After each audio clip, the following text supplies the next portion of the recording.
So ఇంకే అంటే ఇప్పుడు ఎన్టీఆర్ కథానాయకుడు అనే సినిమాలో చేశారు కదా, బాలబాబు గురించి చెప్పాలంటే ఏం చెప్తారు? ఆయన కొంచెం కోపము అని చెప్పేసి బయట చెప్పుకుంటూ ఉంటారు, నిజమేనా అది? నేను చూసినంత వరకు బాలయ్య గారు వాజ్ లైక్ చైల్డ్ లానే ఉండేవారు సార్. ఓకే. మాట్లాడుకుంటూ ఫ్రెండ్లీగానే ఉండేవారు మంచిగా. ఏదైనా సీన్ నాకు ఏదైనా అర్థం కాకపోతే అలా కాదు ఇగో ఇలాగా అనుకొని చెప్పి ఇలా తీసుకెళ్ళాలి, అక్కడ ఉండాలి, సరేనా అనుకుని అనేవారు. ఇలా చెప్పేవారు, ఆయన కూడా చెప్పేవారు. మీతో కూడా మాట్లాడారా? చెప్పేవాడు ఎట్లా ఇలాగా సీన్ ఉండేది. క్రిష్ గారు చెప్తే నాకు ఒక షార్ట్ ఏదో అర్థం కాలేదు. అర్థం కాకపోతే చెప్పినప్పుడు అంటే అర్థం కాలేదు, సార్ వచ్చి చెప్తే అమ్మా నేను చెప్తాను కొంచెం చెప్పి, ఇగో నువ్వు ఉన్నావు కదా ఇప్పుడు ఆవిడ చెప్పంగానే నువ్వు వెళ్ళి ఇలా తీసుకొని వెళ్ళాలి, నన్ను ఇలా చేయి పట్టుకొని ఇలా తీసుకెళ్ళి అక్కడ ఉండాలి ఇంకొంచెం చెప్పారు. ఓకే, అలాగా దాంతో నీకు అర్థమైపోయింది ఆయన చెప్పిన తర్వాత. సో అలాంటి అంటే నీకు ఒక చిన్న పిల్లలానే ఆ మనస్తత్వం అలా కనిపించింది. అంటే మనసులో ఏమి నా కోపం అంటారు కానీ ఎప్పుడు నేను చేసిన ఒక 2 days చేశాను అనుకుంటా. ఆ 2 daysలో నేను ఒక్కసారి కూడా ఆయన కోపపడ్డం చూడలేదు సార్. ఓకే, అవుతూనే ఉండేవాళ్ళ, సరదాగా జోవియల్గా. ఓకే, ఇప్పుడు ఆయన వరుసగా 4 సినిమాలు బ్యాక్ టు బ్యాక్ హిట్స్ కొట్టారు. అవును సార్. అఖండ నుంచి ఇప్పుడు డాకు మహారాజ్ దాకా. అవును సార్. ఇప్పుడు బాలయ్య బాబు గారిని చూస్తే ఏమనిపిస్తే, ఎప్పుడన్నా తర్వాత కథానాయకుడు తర్వాత ఎప్పుడన్నా కలిసే అవకాశం కలిగి? లేదు సార్, కలిసే అవకాశం కలగలేదు, కానీ కలిసి ఉంటే బాగుండని అనిపించింది. ఆయన దగ్గరికి వెళ్ళి వాళ్ళ నాన్నగారి డైలాగ్ చెప్పాను.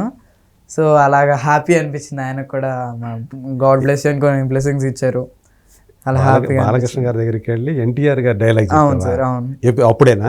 అప్పుడు చెప్పాను. ఏం డైలాగ్ చెప్పావు? అది దానవే సోరికన్న డైలాగ్ ఉండేది కదా, అది చెప్పాను. సో ఏదో దుర్యోధన డైలాగా? కర్ణుడు వెళ్ళిపోతా ఉంటే ఆగాగు ఆచార్యదేవ అనుకొని చెప్పి వస్తారు కదా, ఆ డైలాగ్ నేను ఆయనకు చెప్పాను. చెప్తావా కొంచెం ఇప్పుడు? ప్లీజ్. ఏం చెప్పా అంటే బాలయ్య బాబుతో ఆ డైలాగ్ ఎలా చెప్పావో ఒకసారి గుర్తు చేసుకోవాలి. చెప్పాలంటే అప్పుడు ఏదో చిన్నపిల్లడు, అప్పుడు చాలా చిన్నపిల్లడిని. ఆయన చూస్తా ఉంటే నాకు ఆ భయంలో అలా చెప్పేశాను. రియాక్షన్ కొంచెం భయపడతానని చెప్పేసి భయపడుతూ అలా. ఎలాంటి భయాలు లేవు కదా. ఆగాగు ఆచార్యదేవ ఏమంటివి జాతి నేపంన సూతనకు హిందూ నిల్వ అర్హత లేదందువా. ఎంత మాట. ఇది శాస్త్రపరీక్ష కానీ క్షత్రియ పరీక్ష కాకూడదు, ఇది కులపరీక్ష ఎందువా. నీ తండ్రి భరద్వాజం జన్మం ఎట్టిది, అతి జిబుత్స్క ఆకారమైన నీ సంభవం ఎట్టిది. మట్టి కుండలో పుట్టితేవి కదా, నీది ఏ కులం. ఇంత ఎలా ఆస్మం పితామహుడు కొరుకులవుతుడైన నిశాంతనుడు శివసముద్ర భార్య అయిన గంగా గర్భంన జన్మించలేదా, ఈయనదే కులం.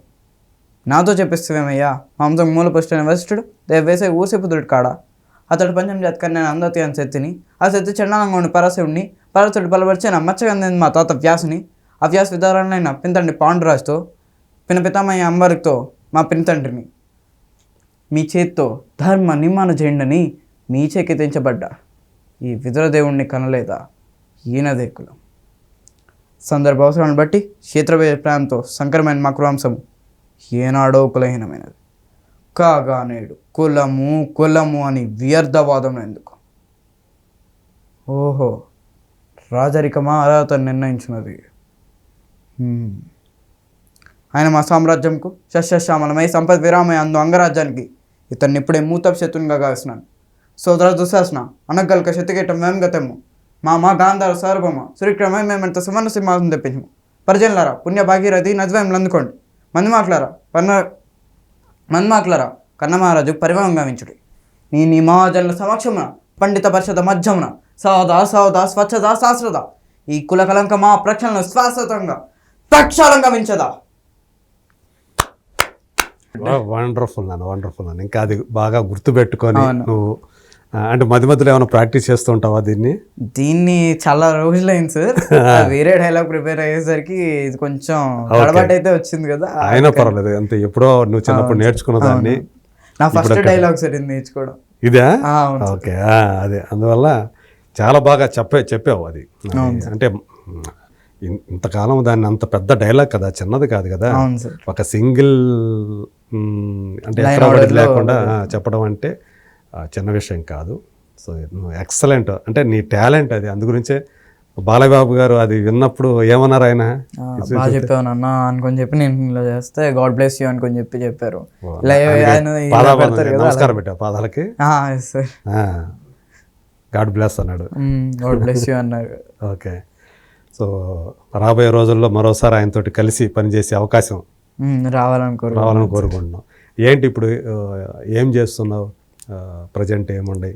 ఇప్పుడు విజయ్ దేవరకొండ గారిది 12th మూవీ గౌతమ్ తిన్ననూరు గారిది ఉంది కదా సార్. యాక్చువల్లీ అది టైటిల్ అనౌన్స్మెంట్ ఉన్నట్టుంది.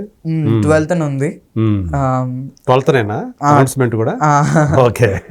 సో 12 కాబట్టి 12th. Very good. సో అలా ఆ మూవీ ఒకటి చేస్తున్నాను. సో సత్యదేవ్ గారిది ఒక మూవీ చేస్తున్నా. సితారాలో ఒక మూవీ. సితారాలో ఎవరిది?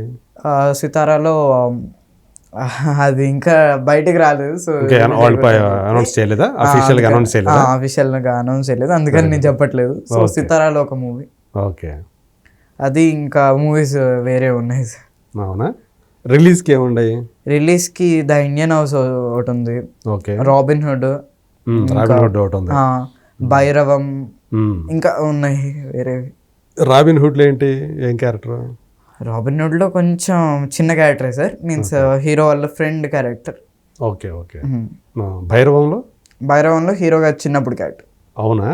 బెల్లంకొండ సాయి శ్రీనివాస్ చిన్నప్పటి క్యారెక్టర్ చేశాను. అవును సార్. ఓకే. అది ఇంకా ఇండియన్ హౌస్ లో ఒక మంచి క్యారెక్టర్. ఇండియన్ హౌస్ ఎవరిది? రామ్ చరణ్ గారు, యువి క్రియేషన్స్ వాళ్ళు ఉన్నారు కదా. అవును. వాళ్ళు ప్రొడ్యూస్ చేస్తున్నారు. మన నిఖిల్ గారు హీరోగా చేస్తున్నారు. ఓకే. నిఖిల్ సినిమాలో ఇప్పుడు అందులో మంచి క్యారెక్టర్ కాస్త ఏదన్నా? మంచి క్యారెక్టర్ సార్, చాలా బాగుంటుంది. అవునా? అవును సార్. సో ఏంటి అంటే ఇప్పుడు ఒక సినిమా యాక్టర్ అయిన తర్వాత ఒక బోరబండ నుంచి మీ ఊళ్ళో ఇంకెవరన్నా ఉన్నారు యాక్టర్లు నీకు తెలిసి? ఏమో సార్, నాకు తెలిసిన చైల్డ్ ఆర్టిస్ట్ ఎవరు లేరు. ఆర్టిస్ట్ ఉన్నారేమో తెలీదు. అంటే చిన్న చిన్న క్యారెక్టర్లు చేసుకునే వాళ్ళు ఉన్నారు, కానీ పెద్దగా పేరు ఉన్న వాళ్ళు అయితే ఇంతవరకు లేరు కదా బోరబండ నుంచి వచ్చాడు. సో మీ వాళ్ళు, మీ ఊరు వాళ్ళు ఎలా ఫీల్ అవుతుంటారు ఎవరన్నా అటు వెళ్తే? అక్కడ మాది చిత్తూరు సార్. యాక్చువల్గా చిత్తూరా? మీన్స్ నేను పుట్టిందంతా ఇక్కడ హైదరాబాద్. ఓకే. బట్ మా డాడీది వచ్చేసరికి చిత్తూరు, అమ్మది వచ్చేసరికి విజయవాడ. ఓకే. సో కలిసి ఇక్కడికి వచ్చి బోరబండలో సెటిల్ అయ్యారా? అవునా? మా నాన్నగారు చదువుకుంది ఇక్కడ, సో అలాగా ఇక్కడే ఉంటాం. ఇక్కడ పెరిగిందంతా కూడా బోరబండ ఏరియా. బోరబండ, మోతీ నగరు, పర్వత నగరు, అవంతి నగరు. సో అక్కడ ఉన్న వాళ్ళు బాగా చెప్తారు, అరే బాను బాగుంది, ఈరోజు బాను చూసాను అన్న, బాగా చేశాడు. లేకపోతే మా ఊరు వాళ్ళు కూడా కాల్ చేస్తారనమాట. చిత్తూరు వాళ్ళు లేకపోతే విజయవాడ వాళ్ళు కాల్ చేసి, అరే బాగా చేస్తున్నాడు బాను, బాగుండదు. నాన్నకు ఫోన్ చేసి చెప్తా ఉంటారా? నీకే డైరెక్ట్ చేస్తారు? నాన్నకి కాల్ చేస్తారు, ఒకసారి బాను ఉన్నాడంటే బాను భలే చేసావు అనుకొని చెప్పి డాడీకి చెప్తారు. డాడీ చెప్పిన తర్వాత వాళ్ళు నాకు ఇచ్చి నాతో కూడా మాట్లాడతారు. నువ్వు నీకంటూ సపరేట్ ఫోన్ పెట్టుకోలేదా? నువ్వు ఉంది, బట్ నాది చాలా తక్కువ మందికి తెలుసు. ఓకే. అది ఏవో అనమాట, అది నీ వాళ్ళ వరకే, నువ్వు ఎవరికైతే పర్సనల్గా దాన్ని పెట్టుకున్నావు. ఎక్కువ మంది డిస్టర్బ్ చేయకూడదు, మళ్ళీ అది కాడి నుంచి ఎక్కువ డిస్టర్బెన్స్ కూడా పెరుగుతాయి కదా. నేను ఎక్కువగా కాల్స్ అది ఎత్తాను సార్, నాకు అది భయం. చాలా మంది నా కాంటాక్ట్స్ ఎవరైతే ఇస్తారో నేను ఎప్పుడు సైలెంట్లో పెట్టుకుంటా. వాళ్ళు ఎప్పుడు నన్ను అందుకని అరుస్తారు అనమాట, ఎందుకు కాల్ చేస్తా, ఒకసారి కాల్ చేస్తా ఎత్తవా అనుకొని చెప్పి మా అమ్మ కానీ మా నాన్నగారు కానీ అందుకే అరుస్తారు. ఓకే. అంటే నీది ఏ ఫోన్ మెయింటైన్ చేస్తా? ఐఫోన్? Lenovo sir. ఫోన్ కాదు అది, మీన్స్ అది ట్యాబ్. ట్యాబ్ యూజ్ చేస్తాను నేను. ఇంకా ఫోన్లు కొనే అంత తర్వాత కొందాం అని, ఇప్పుడే ఎందుకు చిన్నపిల్లలు ఉన్నాయి కదా, ఎందుకు ట్యాబ్ చదివిపోయింది. సో చిన్నపిల్లాడు కాబట్టి చిన్నపిల్లాడుగానే ఉండాలని అనుకుంటున్నావా? సార్.